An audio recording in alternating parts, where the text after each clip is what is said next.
Another good example of how electricity might be saved, one of the biggest growth areas at the moment is so-called internet hotels. These are these vast, great warehouses that house the servers that make the internet work.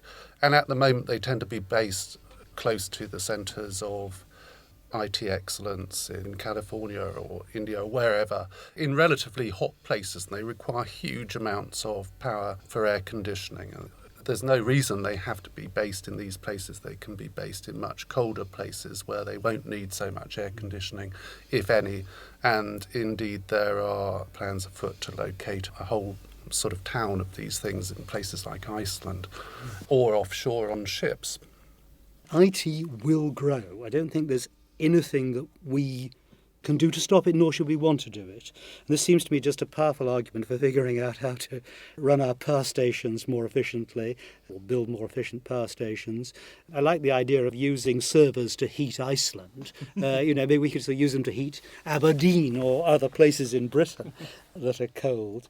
And also, of course, figuring out what to do with computer waste, which you touched on, Mike. Yeah, I think that's a big problem because a certain amount of computer waste is sort of shipped away out of sight, out of mind and goes to developing countries where it's actually sometimes taken apart by children, scavenging some of the materials, but some of the materials in computers are toxic. So we have to be very careful about this. I think far more thought goes into the design of computer hardware than goes into how we may dispose of it when it comes to the end of its natural life.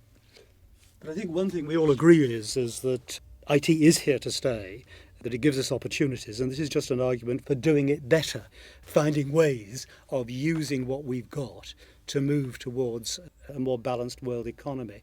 I don't think networking saves the environment, but it is one of the tools we've got to help us use properly.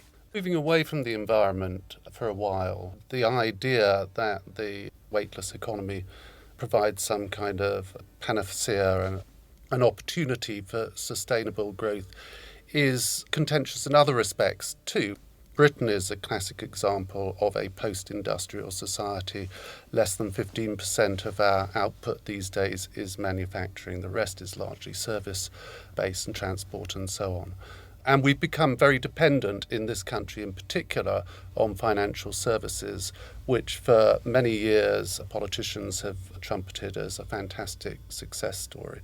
And yet here we are in the midst of what may be the biggest economic contraction since the 1930s, and that has arguably been caused by the explosion we've had in the last 10 years in particular in financial services. So using sustainable in a different sense, sustainable growth, the idea that the weightless economy provides sustainable growth guaranteed has been somewhat challenged by recent events. So no quick fixes, but actually an area which is hugely important and something that we're very pleased at The Independent to have this opportunity of writing more about.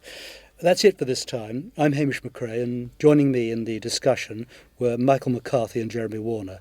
Join us again next time when we will be taking a look at turning working into sustainable networking. Do please join us. That was a download from The Independent in association with BT.